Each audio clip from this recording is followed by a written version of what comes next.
And you were playing it too, weren't you? Yeah, yeah. We had the speakers placed so they could hear the music as well. I'd like to buy the world a home and furnish it with love. Grow apple trees and honey bees and snow white turtle doves. I'd like to teach the world to sing. Sing with me. Perfect harmony, perfect harmony. Within days, letters began to pour into the Coca-Cola Company's headquarters in Atlanta. Letters from people who wanted copies of the lyrics, who wanted to know when they would be able to see it again, who just wanted to thank the Coca-Cola Company for putting out such a positive message in such a tumultuous time. Some of them weren't even Coke drinkers. 1971. You know, it's just a little bit, isn't it, like Woodstock, only a nice Woodstock. That is, it's jillions of young people on a hillside, but they're in perfect harmony. They aren't singing anti-war songs. They're not wallowing in the mud. They're not pulling their clothes off. There's something sort of wishful and wonderful about it. And keep it company. It's the real thing. What the world wants today. It's the real thing. What the world wants today. It's the real thing. Eventually, not one but two versions of the jingle became hit singles, with no mention of Coca-Cola. It suggests that we as a human race do have common threads. We can get along, and we can be one.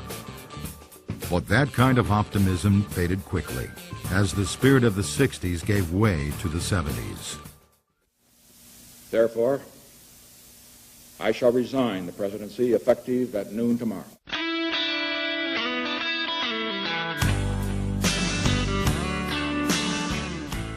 The erosion of our confidence in the future is threatening to destroy the social and the political fabric of America.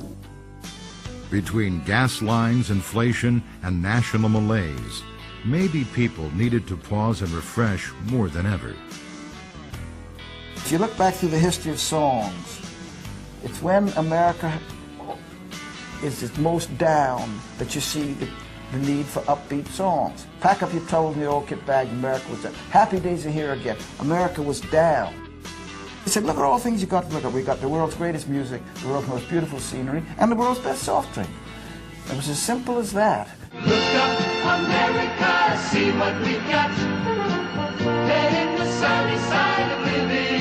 Look for the best, yeah, live life, refresh. Look for the real thing, like Coca-Cola. It's the real thing.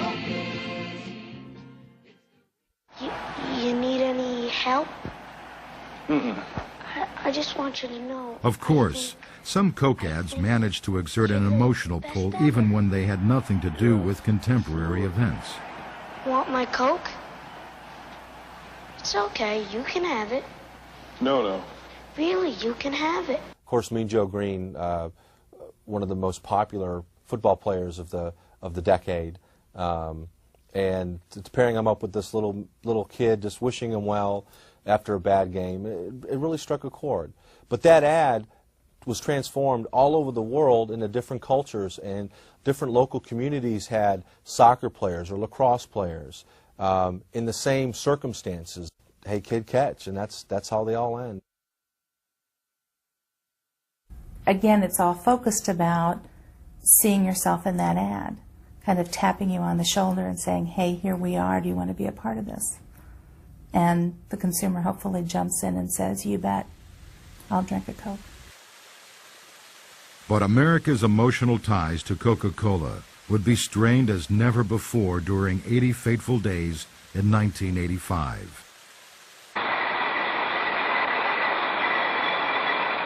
What was happening in the mid-'80s was the market for sugar cola was a declining market. And so folks for the first time began to question whether or not people had actually become tired of the taste of Coca-Cola. Had we finally reached a point a century after its introduction that, you know, maybe folks were just tired of this flavor. The Coca-Cola Company's research and development staff went to work on that question and came up with a surprising answer. They managed to create a new cola flavor that won taste tests hands down, against not only the competition, but the original formula for Coca-Cola. Making a change seemed logical. Well, it's very dangerous to mix logic and soft drinks together. And I've always believed in an underlying theme about Coke, that the company and its product do well when the focus is on what Coke is in. And anytime you have this pleasant soft drink presented as part of the social fabric, Coke date, a break at work, whatever it might be, that works well for Coke. When the focus turns to what's in Coke, to its ingredients, it's always trouble. When you change the formula, you attack something that has an awful lot of built-up mystique with the American people.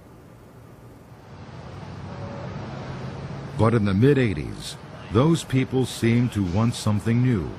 The fateful decision was made late in 1984. Press ahead with a top-secret program to launch a new Coke.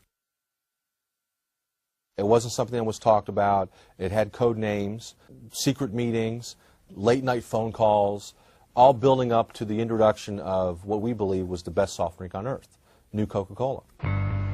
The company's New York ad agency had its employees work their regular shifts, then put in after-hours work at a separate office to make sure no one knew about the change.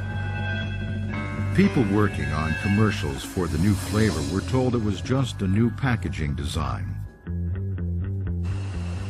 Even the bottlers weren't let in on the secret until the day before the official public announcement. The big day, April 23, 1985. A day all Coke drinkers would long remember.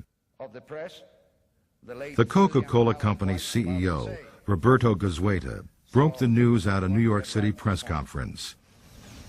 The best soft drink, Coca-Cola, is now going to be even better. Simply stated, we have a new formula for Coke. Then came the questions from the press. I mean, are you 100% certain that this won't bomb, this new formula? I think, as I said, I think this is the surest move ever, because the consumer made it. We didn't.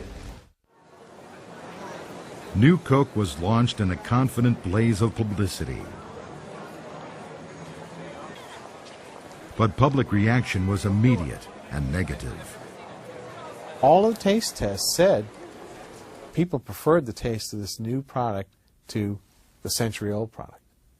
What they hadn't factored in was the huge emotional attachment there was to this brand.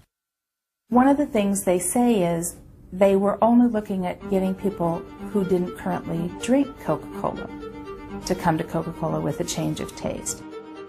That perhaps they maybe didn't focus on the loyal drinkers and what it was going to mean to them. But it wasn't the taste of New Coke that people didn't like. It was the idea of it, of changing a constant like Coca-Cola. By mid-May, the Coca-Cola Company's Atlanta headquarters had hired extra operators to handle the 5,000 angry calls coming in each day. By June, they were handling 8,000 a day. Just like the soldiers in World War II wrote these love letters about the brand, the American people were astounded that we would change the formula for a product that had been part of their lives for almost a century at the time it was introduced.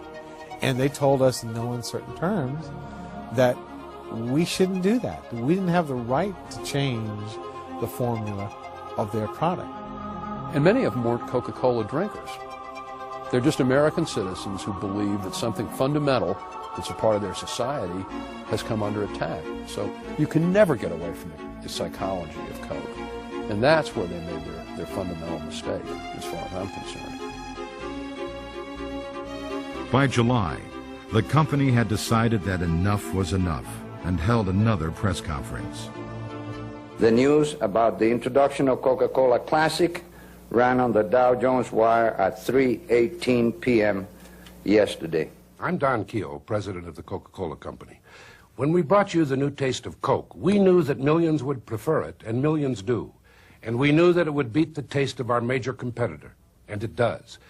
What we didn't know was how many thousands of you would phone and write asking us to bring back the classic taste of original Coca-Cola.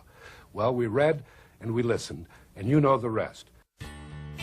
Well, you know, there are a handful of conspiracy theorists who think New Coke was a deliberate marketing ploy to